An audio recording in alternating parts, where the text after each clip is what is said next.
Greetings. Welcome to ITR Live. I'm your host, Chris Hagenow. We are back here in studio. Well, we're not back here again, John. We're in the new studio. That's right. Yeah, it's exciting. Not back in anything. Yeah. So for another episode of Season 2 of the Gold Standard in Iowa Conservative Entertainment. So go ahead. I want to ask you, what is it like not to hear pounding and all kinds of machinery going on? Well, I tell you, we just couldn't do it. So just for our listeners, the construction, there's no new construction updates. Yeah. It's done. We moved. We couldn't deal with it anymore. Of months of jackhammers, impact drivers, grinders, every sort of noxious odor. Yeah. It really was miserable. Yeah. And it's one thing to have some amount of work in the space, but it was every day. And so we finally said, we're going to pack up and leave. And you had the brunt of it because where you were, it was. I said, look, I told our board, I told the leadership, I said, our listeners deserve better than this. We need a new studio. That's right. So we've moved. Yeah. I joke, but here we are. We're in the new studio. And you'll notice there's almost no decorations on the wall or anything. We're not wearing the headphones anymore. We're trying a bunch of new stuff. So it's kind of plain today, but we're working on it. We have our first decoration today, which is the Hoover Ball. Yes, yeah. And I'm using it mainly because I want to cover up the outlets here behind us, John. But anyway, that is tell us what the Hoover Ball is. Yeah, the Hoover Ball is it's a game that President Herbert Hoover did not invent, but basically used at the White House. His physician basically said that, Mr. President, you need to start losing weight and get better in shape. And so Hoover, being the engineer that he was, saw, I think, sailors in the Navy playing this game aboard a ship and brought it to the White House. And basically what it is, they take this medicine ball. This is about a 4-pound medicine ball.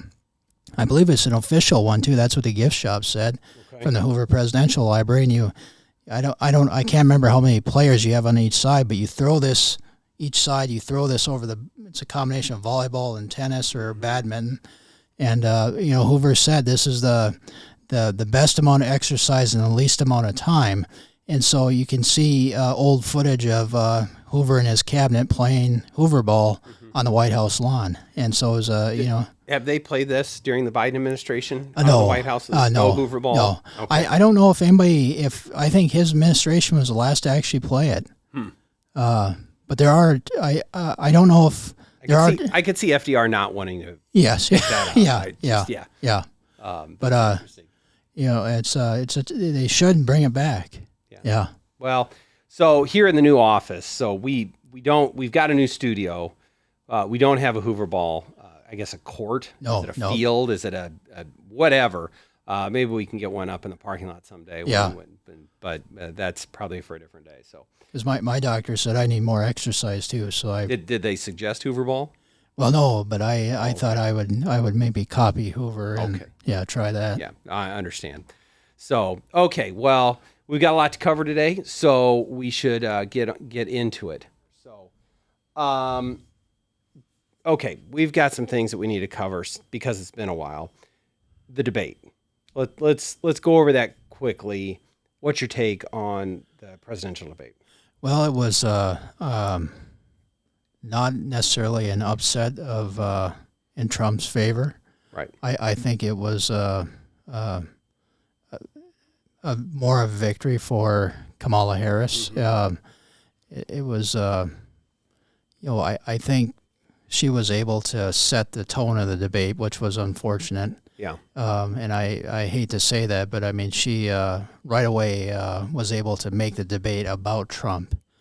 And it was unfortunate, but you also saw, from my perspective, the blatant bias of the moderators who were actively fact-checking Trump, but they were in real not, time, right along as it went. 4 or 5 times. Yep, and they were not doing that to Harris at all. Yeah. And the other thing I thought the former president could have done a lot better job in his responses, and especially that first question. They asked Harris basically, why are people worse off now than they were 4 years ago? and she just dodged the question completely and just gave, this bogus answer about I'm for the middle class and I'm this opportunity agenda that she's outlined, which is pure socialism. Right. And the former president, had a chance to basically respond by not only defending the policies of his administration, but actually pointing out that the Biden-Harris administration has some of the highest inflation in our history, and that wasn't that point wasn't made. Yeah, I thought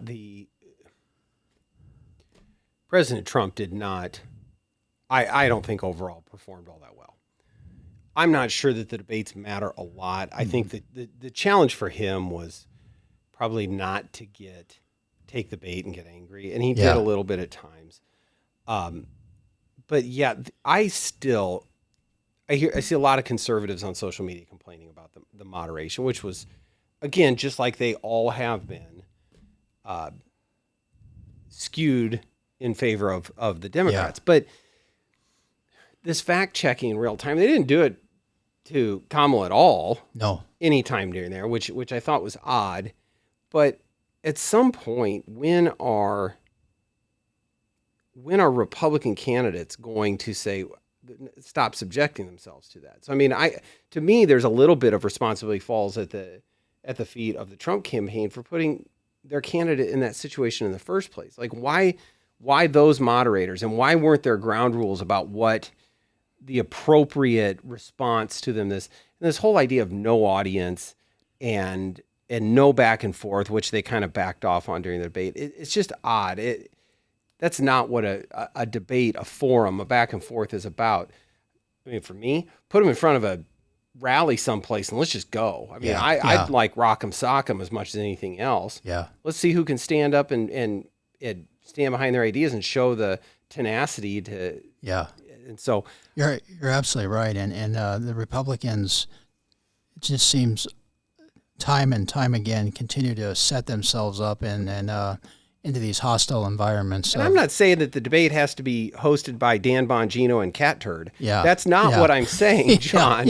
Is that at least find somebody that's going to try and hit the ball straight down the fairway. Yeah. That's all. Yeah. Ask the question, listen to the answer, find the appropriate follow-up, and move on. I remember, growing up watching the debates in the 90s, and the name is escaping me, but the guy from PBS, who I think he's passed on now even, but maybe not, he used to host the NewsHour, Jim Lehrer. Oh, yeah. And he was the moderator. Sure. And he was very kind of, I hate to say, but kind of dry. But I don't think he was as biased as some of these other ones where he was interjecting himself into the debate as we see some of these other moderators have.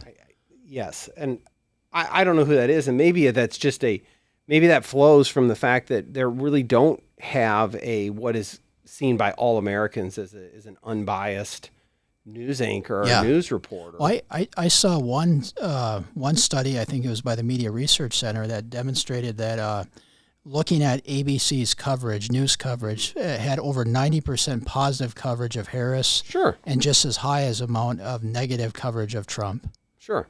Yeah, and that's to be expected. Yeah. So, but all of those things being said, the president could have done much better. Absolutely. Yeah.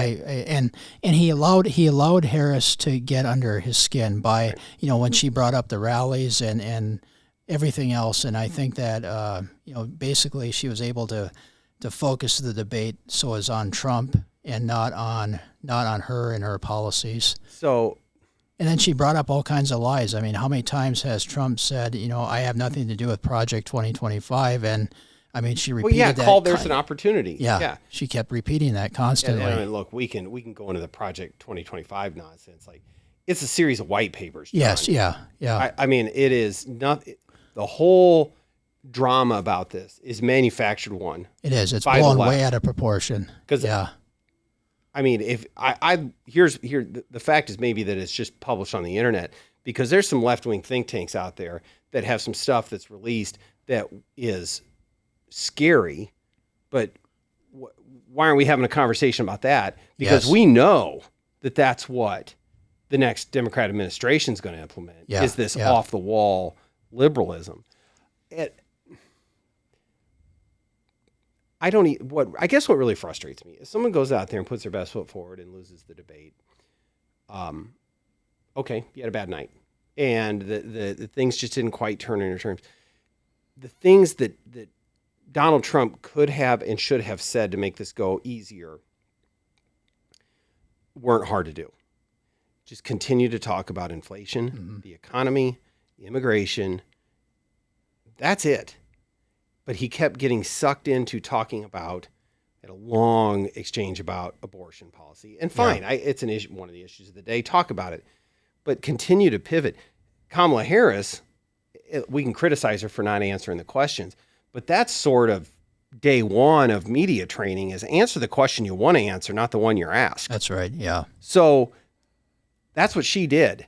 And it might be word salad nonsense, and it might be a nice fresh coat of paint on old school socialism. But she delivered her message and did it in a way that she wanted to deliver it. But this idea, are you better off than you were 4 years ago? You know, more people had jobs. Look at what inflation is doing to America. These aren't hard things. No. And the other thing that wouldn't have been too hard to do is simply tie her to the Biden agenda. How many times did we hear the president try and do that? That's right, yeah. It's like, don't tell me that you've got this new agenda when the one that you were a part of put us in this place in the first, that somehow we're in a change election and Kamala Harris is the agent of change here. I mean, I think it's just nonsensical. One thing that stood out from the debate, which I thought was just funny, was she's trying to sell herself as change, but yet she sat there and bragged that 200 establishment Republicans have endorsed her, including the former Vice President Dick Cheney and his daughter, the former Congresswoman Lynn Cheney. Yeah. Well, I'll tell you what, John. That was the point where I wanted to stand up and say, stop. I already know who I'm voting for. You don't need to continue to convince me, because you tell me that Liz Cheney is with with Kamala Harris. It's like, I already knew I was voting for Trump. I don't need you to oversell it for me. I mean, break. It's And so that tells me who is really the establishment for. Right. Yeah, exactly. I mean, and I thought that at the time, the natural answer, or maybe what I think the natural answer is, if you're Donald Trump, is like, yeah, I have no doubt that there's a bunch of swamp creatures that are, even though they're Republicans, are lining up behind you because you represent more of the same. That's right. And the movement that I represent is about a departure from the swamp and the same old thing that continues to work against the American people. So yes, please keep telling us about how the swamp supports you for president. Yeah, absolutely. Yeah. It's the whole idea is turning it back around on her. And he didn't do that. And it was frustrating because I think those are the questions that you wanted to see Kamala Harris answer. Yeah. And she didn't have to. No. And that was a perfect opportunity for him to do that, and he failed at it. Right. And that was disappointing. So, okay, well, let's move on from that, because I know that you've got some thoughts on a conversation that we have had in the office and even a little bit on the podcast is what would a Kamala Harris presidency look like with regard to tax and fiscal policy? And what would it mean to the average American? Because she can say things like opportunity economy or whatever. I mean, if she was being a little more authentic to her past statements, we'd be hearing a lot about equity, and she's straight up said that in the past, that all of the traditional wealth redistribution buzzwords. But what would the fiscal agenda of a Harris presidency look like? And this from there on, I'm going to read from this because this is just fresh this week from the House Budget Committee, and so they did an analysis on what Harris has proposed in terms of her economic plan. And during the debate, she accused of President Trump of basically his economic plan of creating deficits. And her plan would also create deficits. Of course, she didn't say that, though. I mean, they're estimating here that her deficits would increase, by several trillion over the next decade. But I mean, here's just some example. She wants to do free child care. John, hold that thought for just a minute.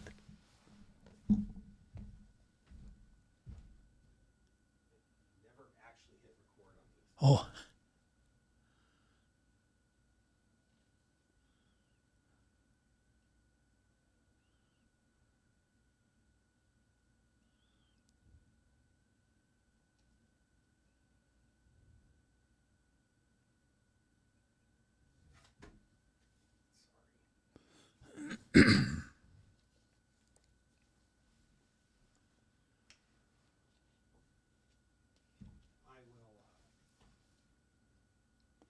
I'll come back through and edit that all, and then we're gonna redo the intro. Okay. Okay. So one thing she's proposed is free child care, which is about $600 billion over the next decade. Free parental leave,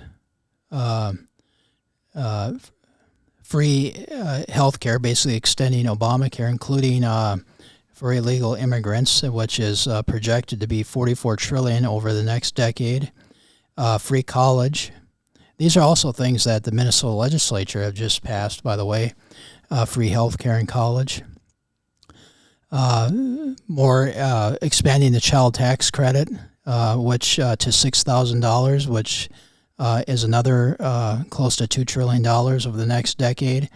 $25,000 tax credit for first-time home buyers, which is just going to increase the cost of homes. That's estimated to be $100 billion over the next decade.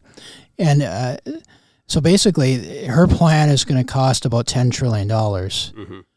And so, I mean, she was lecturing during the debate about Trump's plan, not addressing spending or the debt. Hers doesn't either. Right. And so hers is basically another Great Society 2.0. Right. And a lot of that stuff, for example, the first-time homebuyer credit or the homebuyer credit, you know what helps people buy a home is low interest rates. Yeah. Why don't we go back and try that out again and giving people a good job and not making them pay double for their groceries? Yeah. That'd be a great program to allow people to do that. And you're right. These things all sound good, and they're just buying votes. Absolutely, yeah. And if they get this wish list, if the Democrats get a majority in Congress and they actually pass this, that's going to just make inflation even worse, because that's going to just massively increase spending. They're going to have to print more money, and inflation is just going to continue. Meanwhile, at the same time and in the same breath, try and blame Republicans for the national deficit. Yeah, and they'll just say, "Well, we inherited this mess." Right, and look, you and I both are on record to say it. Both parties have been guilty of adding to the debt. Yeah, but with stuff like this, the rate of it is just you don't get to make the charge that one party's better than the other when you're talking about nonsense like this. And this doesn't even take into account. They're already saying that Ukraine needs more. And so they're already saying that we've got to send more aid to Ukraine. More to Ukraine. Obviously, that's going to be on and on. But it is this kind of thing that adds to the deficit as well. All of this spending, so you can continue to put these liberal wealth redistribution band-aids to buy votes to cover over the problem that your policies created in the first place. And it's just a never-ending cycle. Yeah. And I think what bothers me the most is just the lie, the direct lie that she has been telling of basically that she's going to be a border security president. Mm-hmm. And then she outright says, well, my philosophy hasn't changed. Mm-hmm. And she is directly lying to the American people that basically her views are not changing, but she's basically pretending to be a moderate, trying to get votes that way, and avoiding the press, avoiding interviews, avoiding talking about the issues, and acting like she's the outside candidate, right, and not taking any responsibility for being vice president and trying to disavow herself from the Biden agenda. And it's even a much harder job for her to disavow the president's agenda because she's voted on so many of them. Yes, I mean, she went into the United States Senate and cast a tie-breaking vote on many of these major agenda items. Yep, So she owns them. Yeah. You don't get to hide behind that. No. Well, I was only the vice president. Nope, sorry. Yeah. That's right. So we're going to. It's really concerning. It is, yeah. That we're not talking about what it takes to fix the problem. Yeah. Rather than it's the same thing as the student loan forgiveness. It's just doesn't matter what the outcome, what the consequence of this fiscal policy is. We want the votes, and then we're never going to talk about the underlying problem, which is really concerning to me because the net of that, it might not be next year. Yeah. We can continue to fund this thing with fiat currency, Mm-hmm. but at some point the bill comes due, and Yeah. that really concerns me. You know, one more point I want to make just about this whole thing, and here's a prediction I want to make. If Harris and Walz win and the Democrats get a majority, I'm going to predict that this will be the most radical and transformative administration since FDR.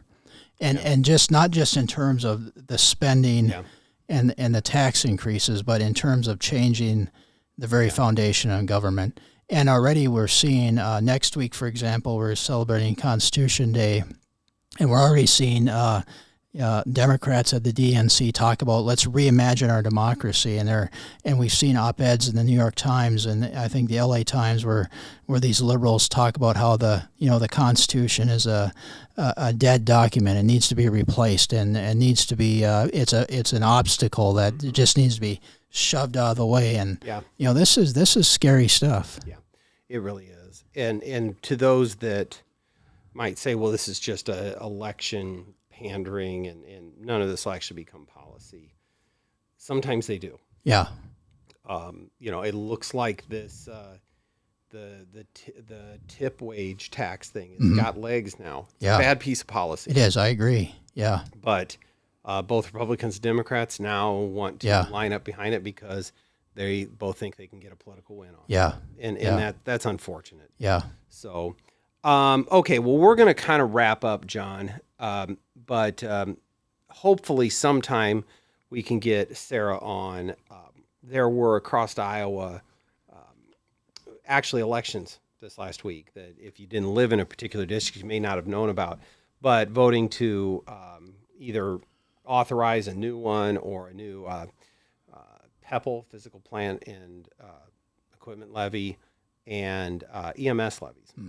And so Sarah's got an article up about that if you want to go check it out at ITR Foundation. But I think it'd be good to talk through that.